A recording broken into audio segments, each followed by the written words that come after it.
Hello, and welcome to Locutors of Trek, Supplemental, the podcast where we talk about the people, places, and things of Star Trek. So, grab yourself a Sumerian sunset or your Syntha selection of choice, and join us far beyond the stars.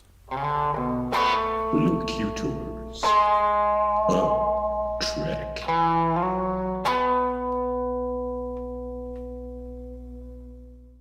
Program initiated. Enter when ready. Well, hi.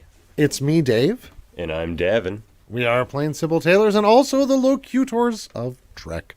We go by many names. Now, this is a bit of a shorter take, but the plan for this outing... This supplemental, if you will. Thank you for that addition. And there was a light golf clap all around. Anyway, so we're planning to talk about one of our great favorites in this part of the world, Labar's native son, our very own Captain Jean-Luc Picard. Or as, perhaps I should say, Admiral Jean-Luc Picard. Or Johnny. Mon Capitaine. Or JL. That's true, JL. He's gone by lots of things. So, our plan today is to take a look at the, well, as we talked about earlier, the rise, fall, death, and resurrection of Admiral, Captain, Mon Capitaine, Jean-Luc Picard.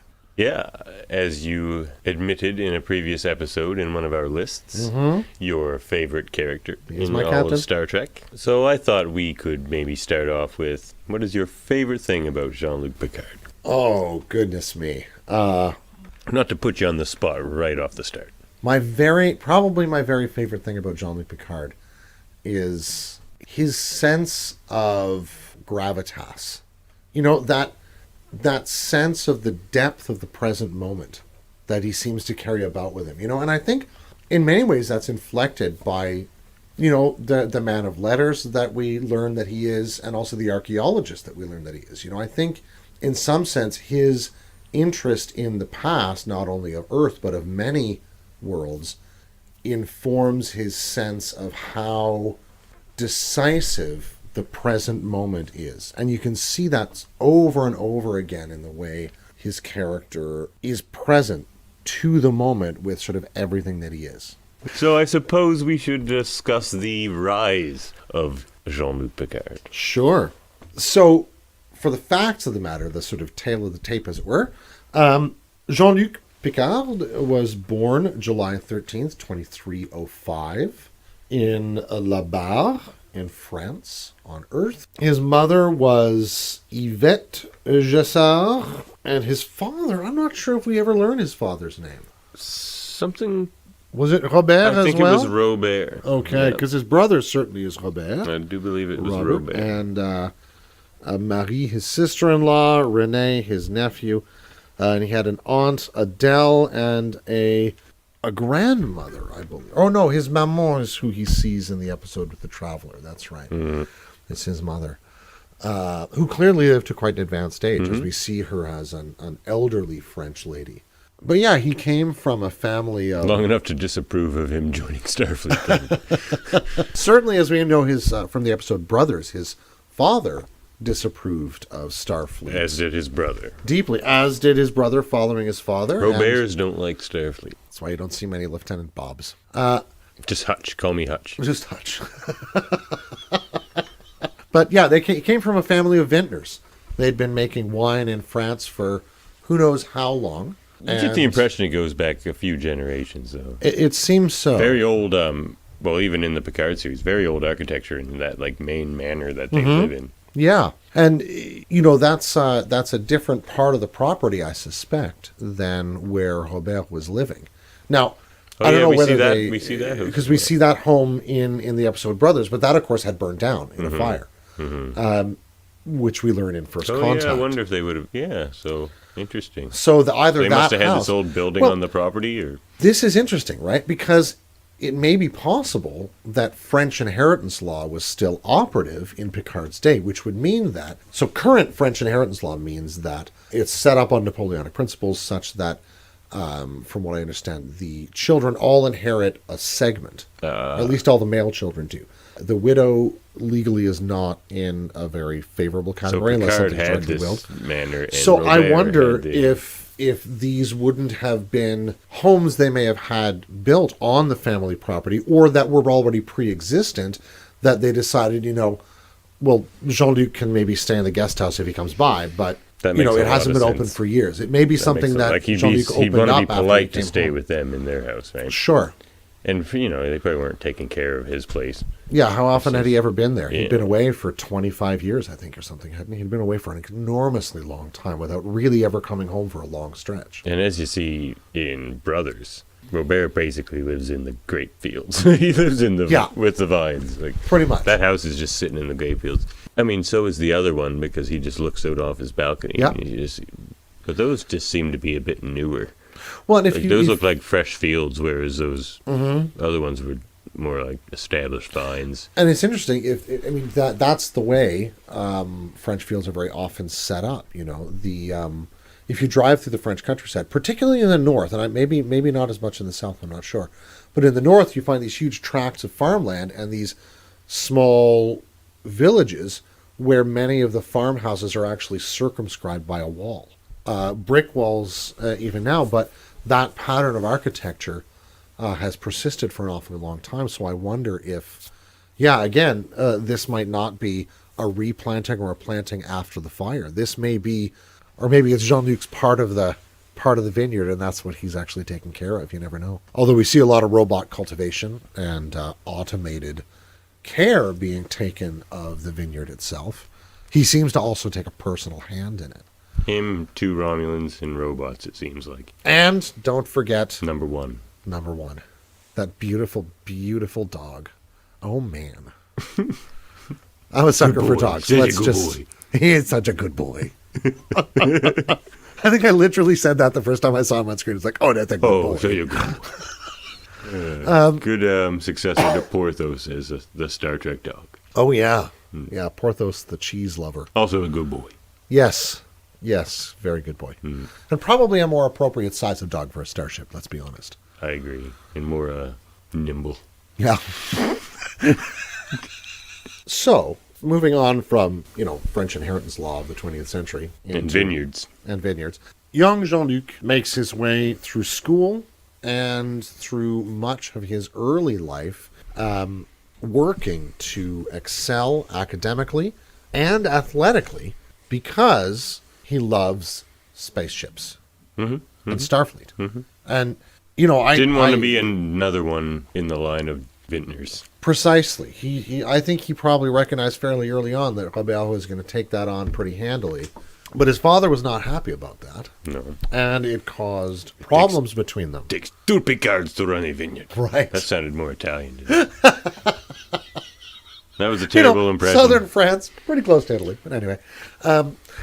Yeah, French people everywhere begin to crack their knuckles. But anyway, the sense is that he knew that his path to Starfleet would not be through, family connections or the support of his most intimate support network. So he needed to sort of get there on his own. Which I guess maybe could be the beginning of his sort of reserved, hard kind of nature to... Well, his sense of hard to get to self-discipline. know. Yeah. That's always got a plan in mind. He's always got somewhere he's going, Even though he's got fire in him, we see that in the depictions of him in the academy, both in his memories as he is experiencing cardiac problems on a couple of occasions, and in his confused time traveling in All Good Things. In Tapestry. Yep. And the sense of his academy days was really finding, I think, his own freedom as a person. A bit too cocky, as he'd even say. I think he experienced success in the academy. Boothby talks about a young man. Oh, my spirit animal. Yeah. Running up a hill and doing the darndest athletic expression he'd ever seen, right, in this marathon. So, yeah, he gets pretty cocky and then eventually... stabbed by an Ossican. Winds up requiring an artificial heart to pay the price for his early cockiness, as we learn in one of those great episodes where he and Wesley just get to have conversation. Season 2 episode. Is that the one where he ends up injured as well?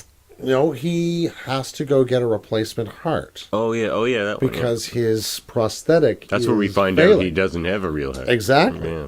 But we prove that his heart is actually deep and articulate and nuanced at the same time, right? Which is lovely. I love the play in that episode that he literally doesn't have an actual heart. No. But he's so deep. It's true. He and Wesley have this very interesting encounter where Wesley is trying to push him about children. Just And that he would have made a good father, right? He's trying to make this paternal connection with Picard, who, kids know things that their parents don't necessarily want them to pick up on.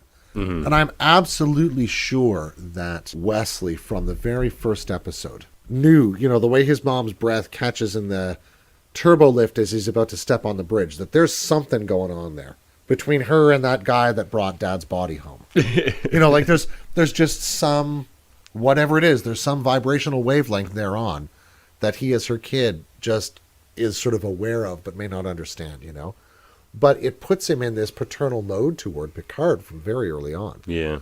And Picard is very uncomfortable with that. What is this boy doing on my bridge? Oh, he's such a jerk in those first 2 episodes. He Man, is. the way he welcomes Riker onto the ship as well is... fascinating. He seemed a little uncomfortable being the captain of the flagship in those early episodes. He was almost trying too hard. Yeah, I would agree. And that's his first command since the Stargazer, right? And the way he talks about himself on the Stargazer seems to be quite a different person. He lost a home. He lost his home there, So I think, it probably stands to reason to talk a little bit about the Stargazer for a minute. Mm-hmm. So Picard graduates the academy. He has a cadet cruise and ends up very quickly, I think, on the Stargazer by at least... He's there by 2333, so he would be 28. Class, but it's the same class as the Hathaway from the TNG episode. Stargazer's a constellation class. Is that what it is? A constellation. Yeah. So a classic sort of turn of the century kind of class. So the Stargazer would have been 25, 30, 35 years old, probably through its first, heading for its second refit by the time that a young Jean-Luc Picard as an ensign would have come aboard. And he ends up getting assigned as helmsman, which means he's somewhere probably between ensign and lieutenant junior grade, or maybe lieutenant. And a good helmsman, from what we understand, and he shows that off later in some TNG episodes. Precisely. Goes with the asteroid field. That was a great... with the joystick. Oh, that's a great episode. Driving the Enterprise with the joystick. Yeah. That was what I remember watching that as a kid on TV, and I was just like... I was holding my breath the whole time they were going through that asteroid field. It was awesome. It was like the Jaws music.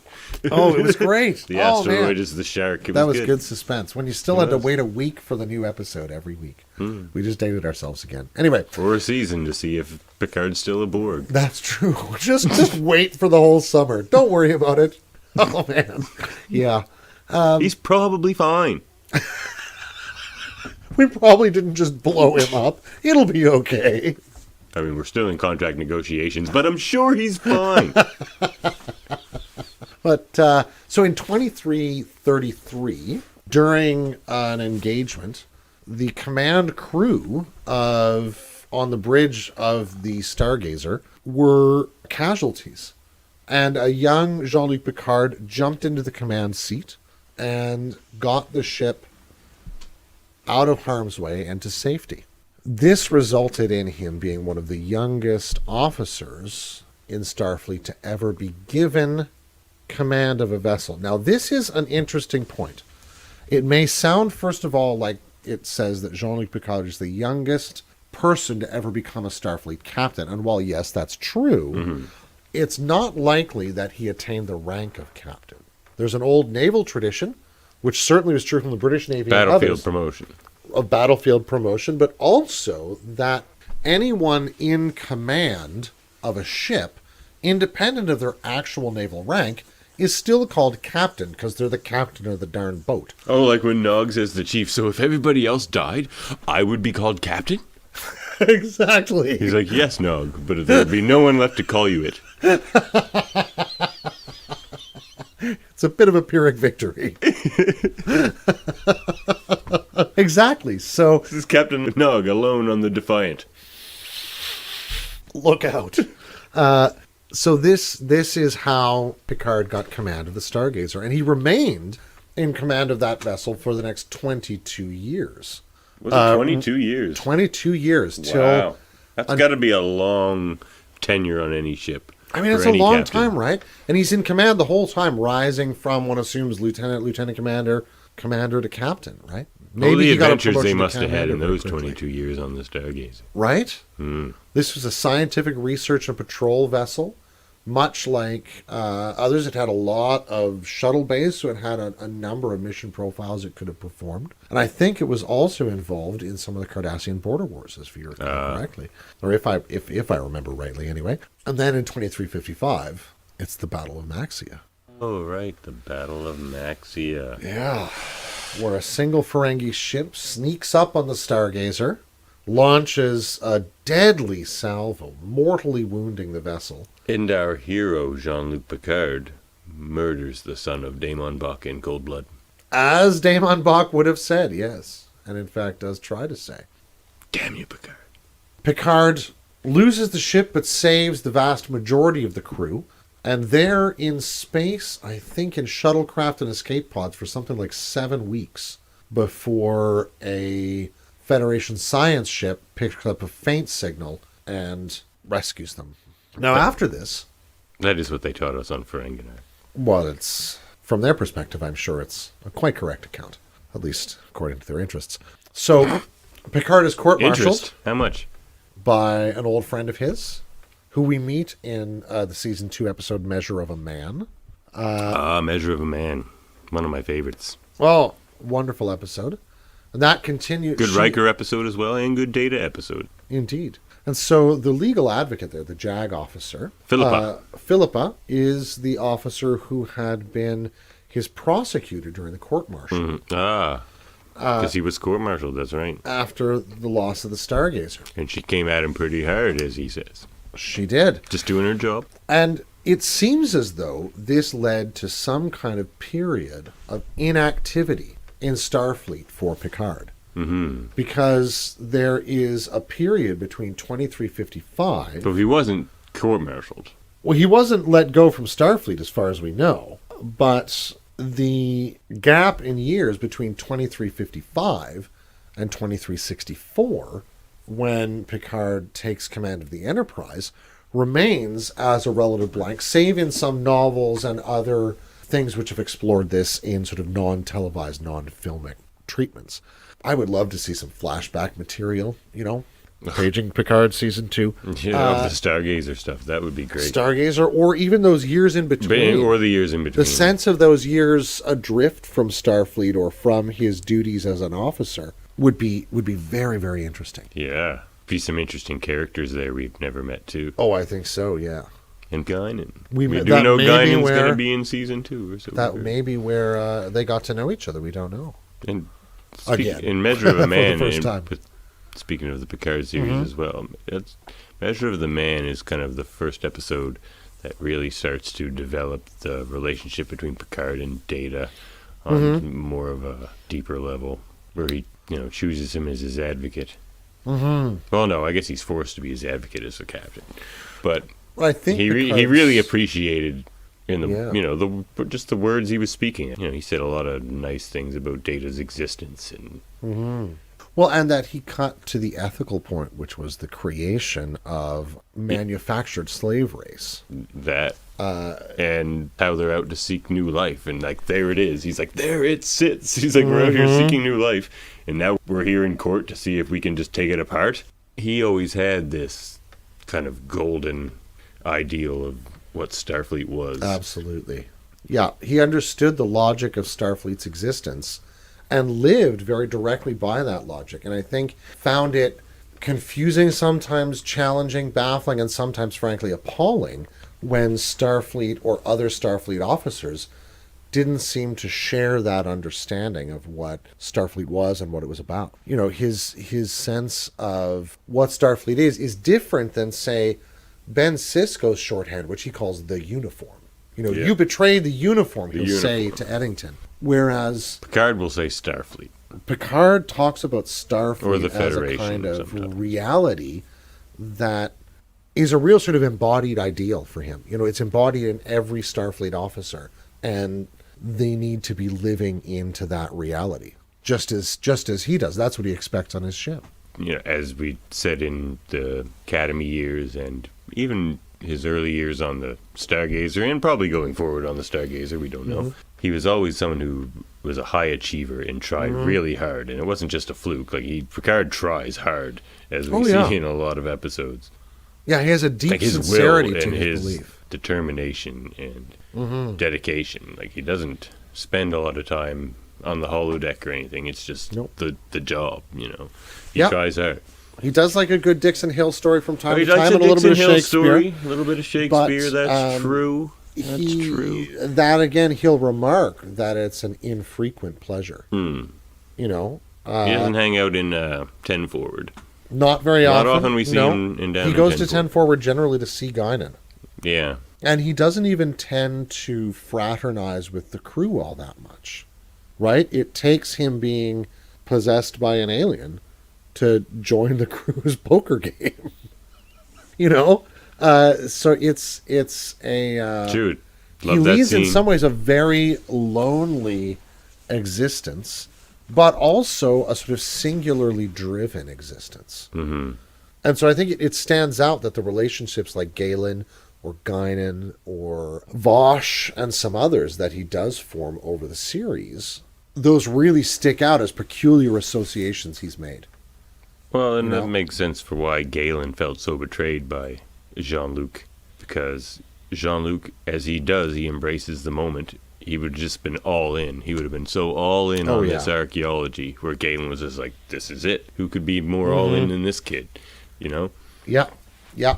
I think he noticed the same thing that many others noticed in Picard, which was that he had a special kind of determination, but that means that wherever he chose to apply that, he's also choosing the entire rest of existence to not apply it there, you know? And I wonder if a young Jean-Luc wasn't aware of that kind of a pressure and thought, you know, I've got to stay laser focused on Starfleet, or I'll just lose it. I'll just end up sort of anywhere, and I won't be on a spaceship. And honestly, if spaceship is dangled in front of you as the prospect of what you get to do, that's a no-brainer.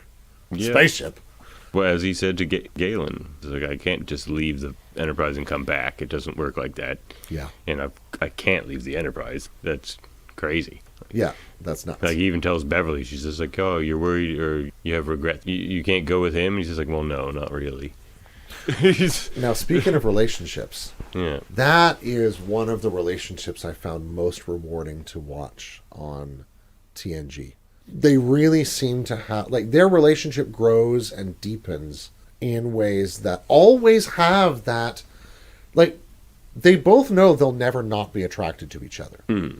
They know that there's sexual tension there. That existed before she was married to his best friend. Exactly.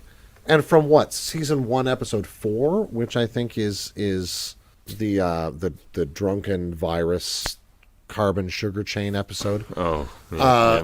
With the wonderful scene where he's like, Beverly. Oh my gosh. That is just a brilliant comedic moment.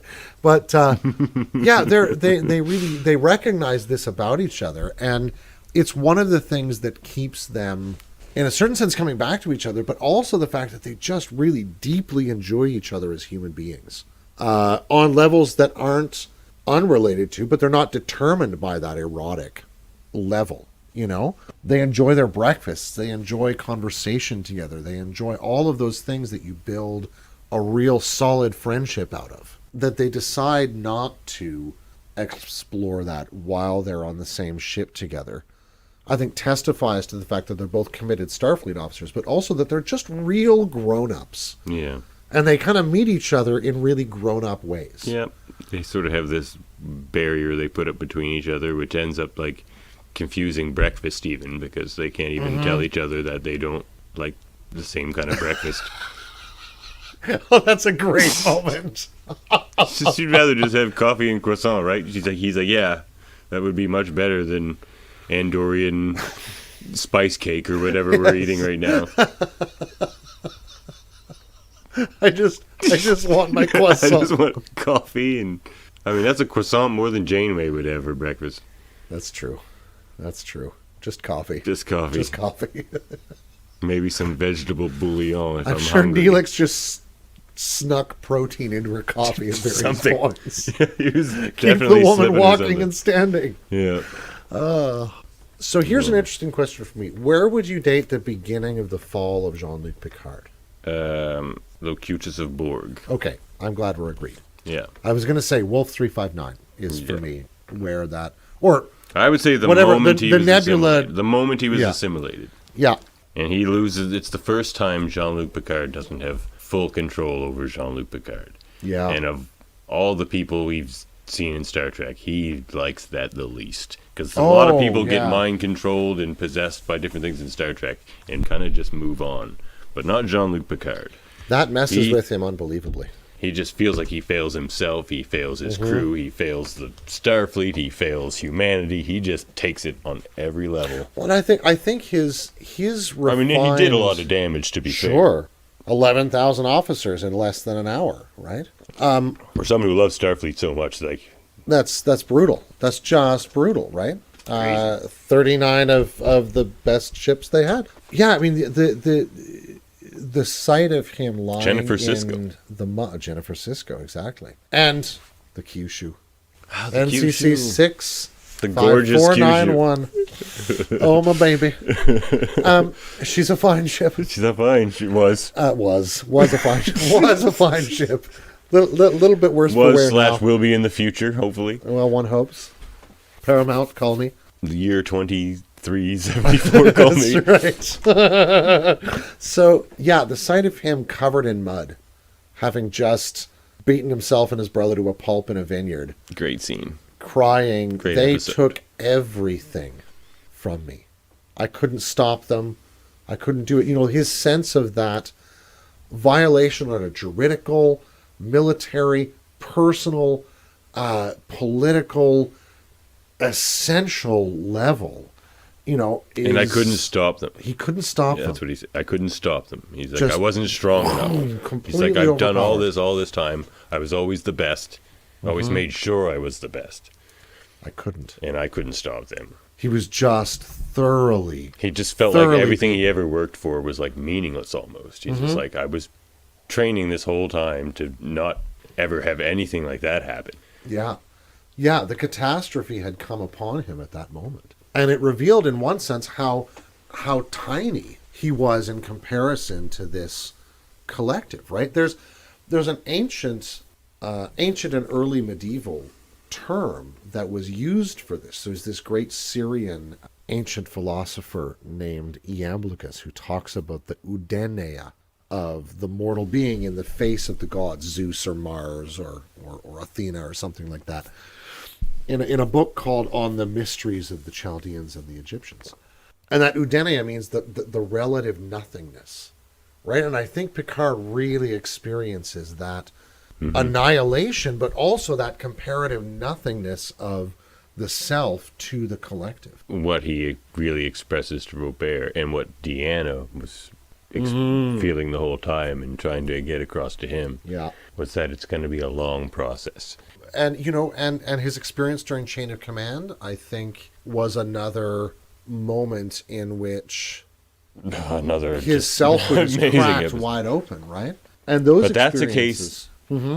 What we see, what he shows, is that in that instance he was strong enough. But what he admits to Deanna is that he Yes. actually wasn't. Yeah. So again, he experiences the same thing. He wasn't strong enough. 10 more minutes, and he wouldn't have been strong enough. Yeah. And, you know, there's another moment that overpowers him in a beautiful way that I think is also equally significant. You know, the Resican probe that forces him to live an entire other lifetime Certainly from early adulthood until death. Certainly my favorite kind of probe. I mean, more pleasant than all the other alien ones we often talk about in pop culture. But, you know, that sense really struck me with the line in the first episode of season 1 of Picard where Daj asks Jean-Luc, have you ever been a stranger to yourself? Mm-hmm. Many, many times, he says. The depth of Those that, are two of the times. It's like those are the one you definitely- immediately think of is Wolf 359, but in Chain of Command, that was another one of those Yeah. times. And- Picard and- doesn't recognize himself when he's No. to the point of not being resolute and in control and Absolutely. the man, essentially, like the gravitas that you discussed earlier. Like, Absolutely. He's reduced to the moment in Chain of Command instead of being present to it. He can't get out of it. And so all he can do is cling to the moment there, you know? It's a brilliant, brilliant pair of episodes. And, you know, in some ways, one of the ethical heights of TNG as a series. Mm-hmm. Now, one of the other places that we see, to my mind, the beginning of Picard's fall from, or now there's his fall as he sees himself, but there's also his fall within Starfleet and That's their just what I was opinion of thinking him. about. Yeah, some of his actions, you know, with Spock on Romulus and some others, can't have sat well with Starfleet Command because he pushes in a number of places. Plus, you know, when he just blew up that plot of weird aliens that climb inside your neck and put a gill out the back of it in season 1, where he was firing phasers at people inside Starfleet Command. that's not a small. He and Riker blew a guy's head up inside. they stormed Starfleet Starfleet Command. Yeah, That's, you know, it's not small. So I think this pretty neatly brings us to a more focused discussion of the first season of the new Star Trek Picard. I mean, I think it really developed his character well and gave us a lot of beautiful moments with a lot of the old crew. Oh, and you know, like Just the beginning of the series itself, blue skies, blue skies smiling at me. nothing Oh, but blue man. skies. I see. Yeah. Oh, I'm not sure I have been moved to weep openly in the first 2 seconds of a television program ever. It made me pretty happy. But, you know, that moment where he looks up and he says, I don't want the game to end.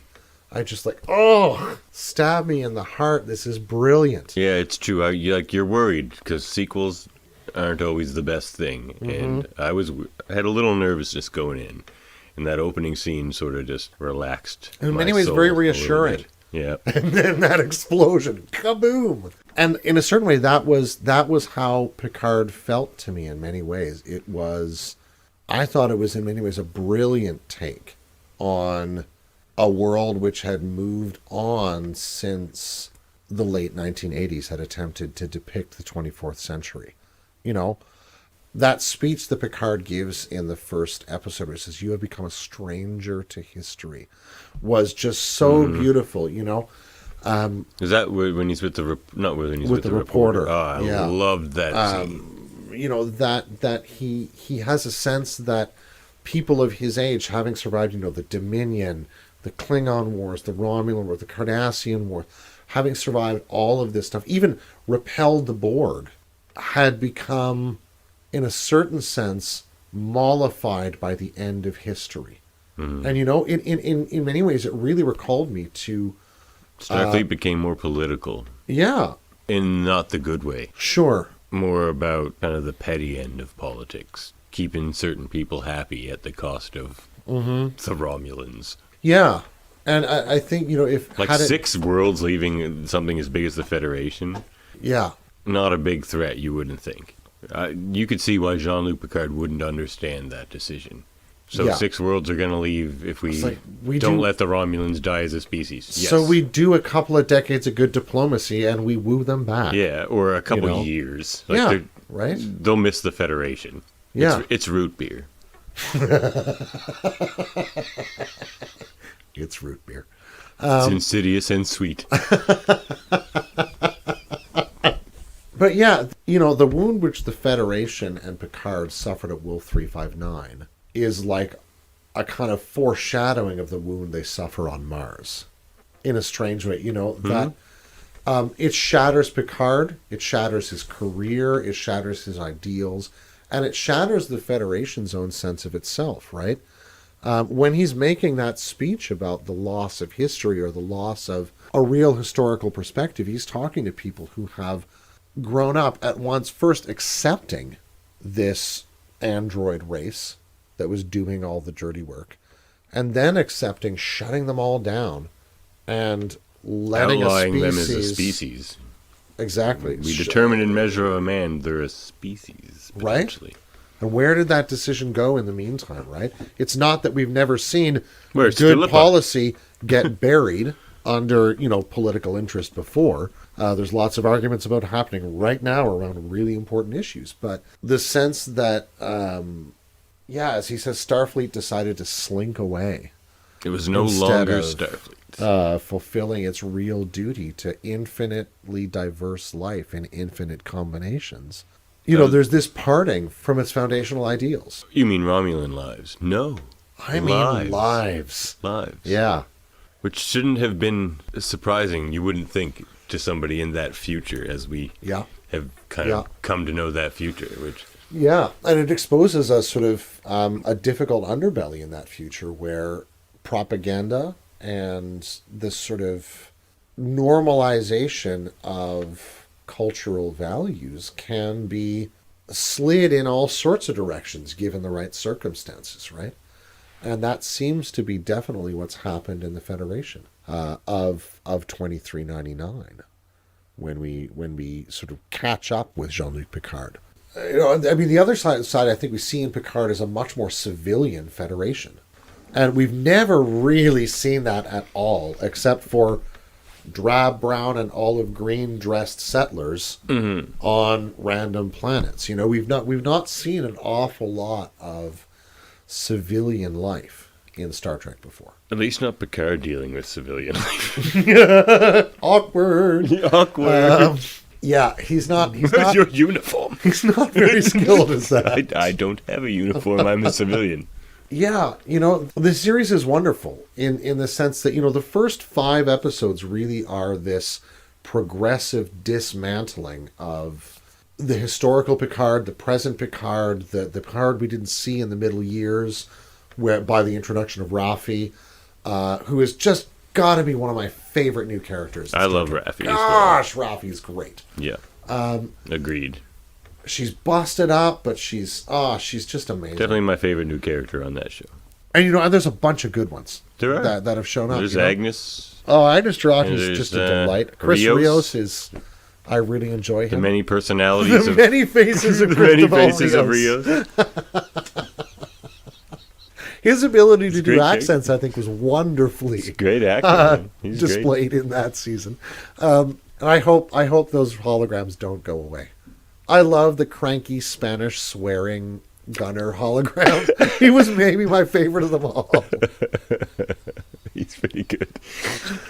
He seems very close to many elements of Rios, and that you see a lot of in the series. But that's just Rios. Yeah, that's just pretty much him. The sort of abjection of Picard in those first 5 episodes, where he's shown to be sort of mistaken and a little bit doddering and has lost his way and all those sort of things. Like everyone's constantly insulting him. Oh my Even God. the people he loves, like the I can't remember her name, the Romulan lady who lives on it. Yes. I've lost it. She's constantly just telling him like what a lazy loser he is, basically. Oh, they're delightful. But at the same time, they also say to him, like before he goes out to do that interview, you just remember who you are. We don't forget. Yeah. It's funny that Earth and Starfleet, they've forgotten who Jean-Luc Picard is as we know him through the things that we've seen, but the Romulans haven't. No, now it's the Romulans who share sort of our view of Jean-Luc Picard. And it's really interesting. I love it. It's such a great twist. They sort of put everything in a blender and spun it around, Mm-hmm. I think it's just a beautiful way to go with his character. Because during the poker scene at the end of TNG, and then the movies, of course, which is kind of doesn't go too much further with his character. It makes you wonder where that character would go, Jean-Luc Picard.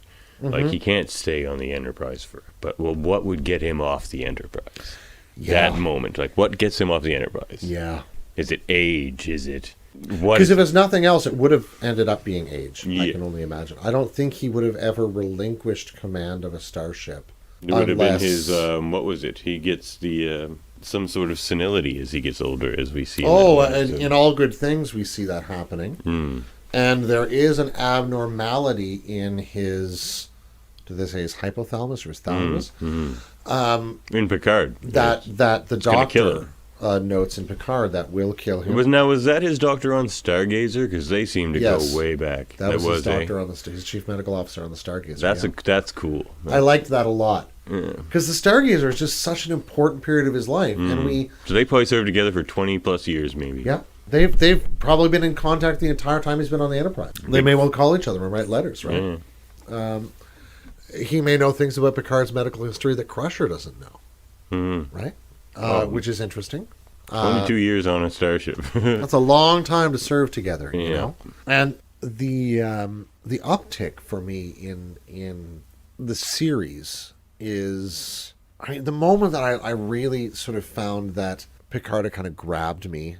I mean, other than, the sort of first few moments, and I thought, this is just beautiful. There's the Enterprise D again. Oh, my God, this is great. It was a beautiful shot. Right into 10 forward was the moment in Quarks where Elnor asks, are we still pretending?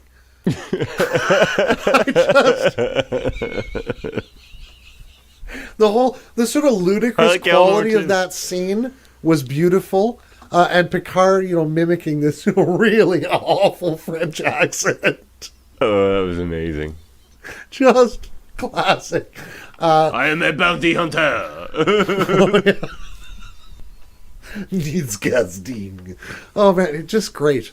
But, it really grabbed me that there was still, that sense of lightness was still in the character, that he could, even in the midst of this insane scheme they're running, he's really enjoying the moment, playing dress up, and he's just having an awful lot of fun being this terrible scoundrel, which we've seen him enjoy doing before, on the hunt for the Stone of Gaul, for instance, right? He really seemed to enjoy going undercover as... You mean in the Gambit? Yes. He was Galen. He named himself Indeed, after his he did name Professor himself Galen. Galen. Yeah, because he was being an archaeologist. He's like, what else am I going to name an archaeologist? It's like, crap, I can only think of one archaeologist name. Galen. My name is Galen. It did sound like you just said garcheologist right there. Did I say garcheologist? It makes me think about someone who studies like Gaurons. I'm a garcheologist. Glory to you and your house. Garkin to you. Garkin, bring me more drink. Now, there's a couple of things that... No, you go ahead. No, you say episodes 1 to 5. Was it not episode 5 Nepenthe? I thought that was episode 6. Oh, well. Let's move on to episode 6. Oh, beautiful. Beautiful. Beautiful. Even more so than the data scenes with him. I loved that. Just Riker coming out like a big bear and just picking him up in a big hug. Yeah. Oh, man. And one of my favorite episodes, we've had some trouble with Kazinti. Oh, man. That was maybe my favorite deep cut. That was a deep cut. Like right back to, what is it? Animated series. Well, that's why he has the shields on his house. 2 or something with the slaver device. Yeah. Which is a classic animated episode. And, a Larry Niven set of stories that I think technically would be placed somewhere just after or maybe even during the Romulan Earth War. Would have been the Kazinti Wars with the human and Kazinti. But yeah, what a beautiful episode. Yeah. I hope they return there. I do too. It's got to be the best stuff they ever gave Marina Sirtis to work with. And she just owned it. She was amazing. I love the scene with Daj where she seems to be alternating between rage. Yeah, she seems so angry in that scene. Empathy and this sort of fierceness that's not quite either one. Oh, man. She's being, protective. She's being of Jean-Luc. She's being protective of this girl. And also just Who she can't read, I don't Yeah, think. full of rage She about can't- the Borg as well, right? Which is really Yeah. interesting. But the scene where he just walks in and she just kind of tilts her head and she feels all his stuff right away and she's just like, what's wrong? Like, no, not even, she just hugs him and she's just like, she Yeah. knows what's wrong. Like, Yeah. she's just like, ugh, you're not here under good circumstances. Ugh. Thanks for the unpleasant emotions. Yeah. But, that's what I deal with. Oh, that was such a beautiful episode. You gotta make And some... again, it answers one of those questions, what would ever get Will Riker to Stop being a stop spaceman. being a Starfleet officer? Like, he's a spaceman. I You're guess right. the answer is Yeah, children. his family and his family. His family family. to it. They, That family they he's had been to go to searching that for his whole planet life. to keep the sun alive. sun alive, yeah. And they just stayed there afterward because it was their home. Yeah. But that was it. Like, had he not needed to be on that planet to live, they would have been living on the Titan. Probably still on the Titan, yeah. 22 years of that, right? Mhm. Now, we could go on about, and I think we should probably do a sort of more in-depth review of the first season of Picard at some point. But, Gonna mention one more moment from that episode, though. All right. Because I love it so much, and she doesn't get a lot of credit all the time, is Deanna, where she just says to him, I'm not as strong as I used to be, Jean-Luc. And he just doesn't believe her. Right? He's just like, no, you're wiser. She's just like, no, you're not going to just throw yourself into danger willy-nilly, but that's not weakness. That's wisdom. Yeah. Yeah. That's beautiful. Because he's there because he needs them, right? Oh, he's He's just desperate and he's on the so run. in over his head and, at that and she point. knows it right away. She's like, wow, like You're really in just trouble on the run here. Yeah. But they needed him as well. The thing that they always had in him was that just super wise Yes. person, right? Yes. And that's what she needed to hear. And Yeah. it took him to... Well, and sometimes it takes somebody looking into the fishbowl from outside, right? Mhm. To really say what's going on in the water. Now so I think this brings us to the death, The death of Jean-Luc Picard. which I like that it's from an illness. Mm-hmm. It was, to And I me, like more that he pushes us. satisfying than Kirk falling off a mountain on a piece of a gantry. yes, and I like it that he does it his way in that he's pushing the diplomatic side of things to the very end. He's pushing the side of peace, Yeah. the side of reconciliation, and he literally gives his life in that regard. Mm-hmm. And he's able to do it in a way that he had been avoiding and resentfully dismissing for 14 years. And those 14 years had been really long for him, I think. Yeah, he's just trying to tell every side. Just like, no, like, examine these voices of contention here. Like, Yes. Don't be looking at each other. Look into the source of all these Yes. contentious issues here. And I like it that they lingered on the moment of his death for a while, because there have been some moments in Star Trek, Yeah, everyone mourns for him. You get all those Yeah. scenes. and we in some ways it felt a bit like the end of Star Trek 2 into Star Trek 3 in some ways, right? Where we get this moment where people really do have it wash over them. They have lost their friend. He is gone. Yeah, the movie Star Trek 3 starts, there's no Spock. Yeah. And those scenes start without us knowing really whether he's going into that golem body. The suggestion is obviously there, but I do like that a lot. That, he's going to get a while longer. Mm. But, not a hugely long time. No. He's going to age more like a human would age. He might make it out to But Dr. as- Leonard McCoy type ages But or as something. sort of this version of Data. Yeah. They've kind of come because together. of Data, in a way, and the technology that made up Data. Like, Yeah. it's almost, to him, I bet, Data's finally Data really saved him. saved him again. Yeah. Again. Like he did Yeah. in Nemesis. Like he... Yeah.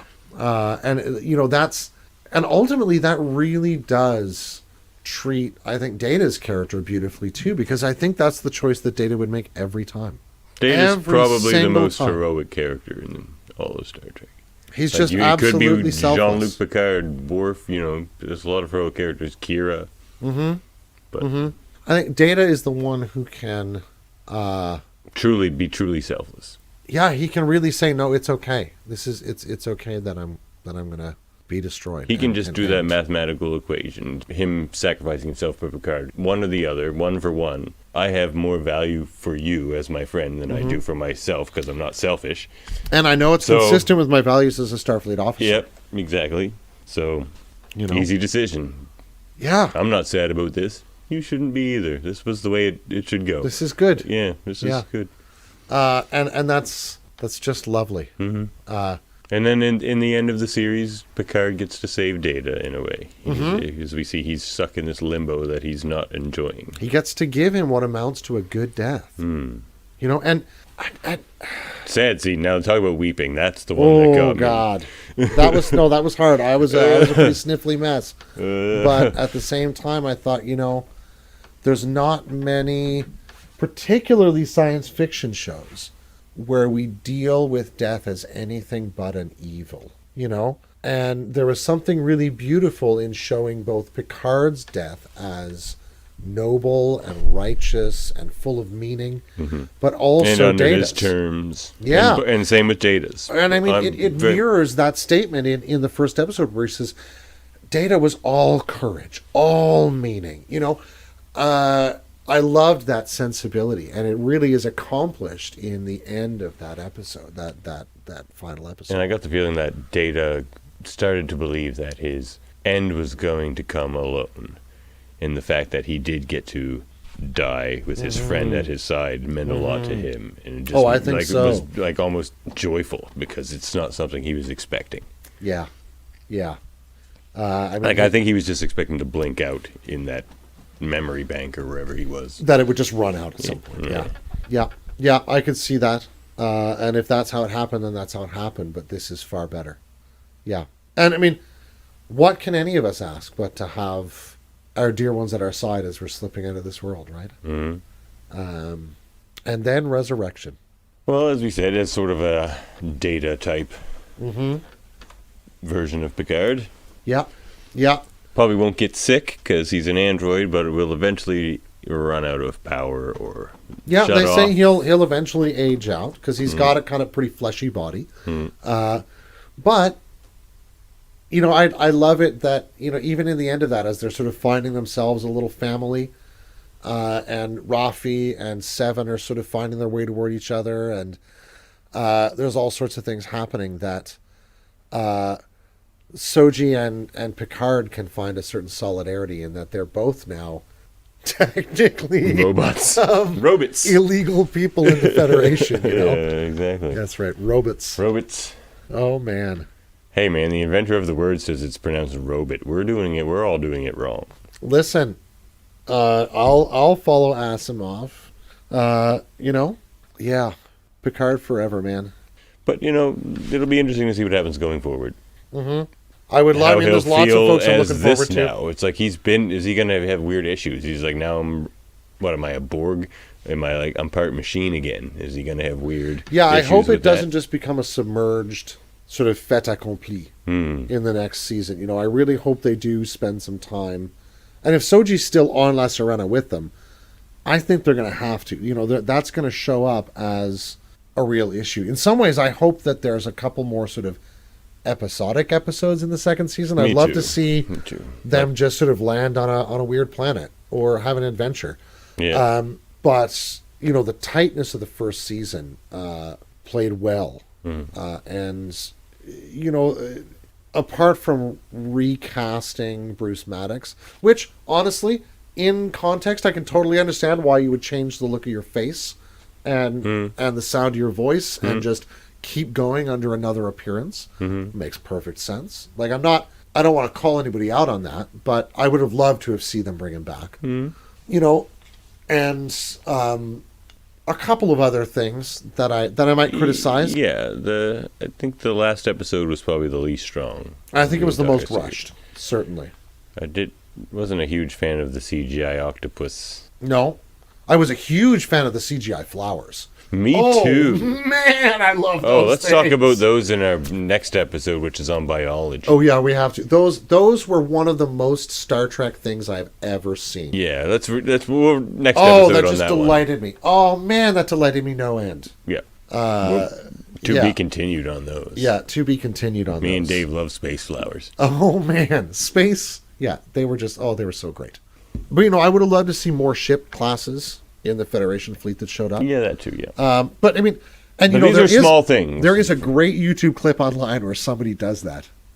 Oh, wow. Is there a Defiant? There's oh my god, there's a Defiant. There are Ambassador classes. There are Excelsiors. I think they just stole a They bunch should of just put footage that from on the DS9 Blu-rays. and put it over there. Probably. It's like, what's that Klingon ship doing there? Good old Burrell. It's great, doesn't it? Well, Everybody yes. loves Burrell. Exactly. But yeah, apart from that, I thought like those were more sort of execution things. I thought because story wise, Great character development. acting character wise, I thought it was just beautiful and shows that even no matter how far the Federation has come, human problems still remain human problems. People get Yep. into hard places. We grieve. We lose stuff. People fall lean on into crutches, as we patterns see and with crutches. Raffi. And Exactly right. We fall prey sometimes to the darker, harsher, sadder, more resentful elements in our nature, and sometimes we want revenge. And all of that is true of us, but or redemption. Which Exactly. Is, again, with Raffi. She just wants to be kind of forgiven by her son. And absolutely right. We want all of these sorts of things. Fundamental needs abide. To love and be loved, to relate to each other, to seek peace and seek fruition in our lives. And that Picard holds on to and sort of brings his crew back toward in the end as well. Rios is a bloody mess. Raffi's a mess. I'm interested to see Seven's in season broken 2 to why pieces. his ejection from Starfleet automatically meant hers. Yeah. I would like to know that as well. Was she hanging on by a thread She's just like, beforehand? well, you know what that means for me, right? Yeah.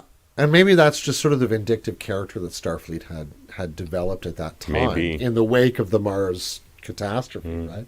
We could probably revisit this on some other Captain Picard day. Any other Tuesday, man. All right. Any final thoughts? Well, it is better to have loved and lost than never to have loved before. End transmission.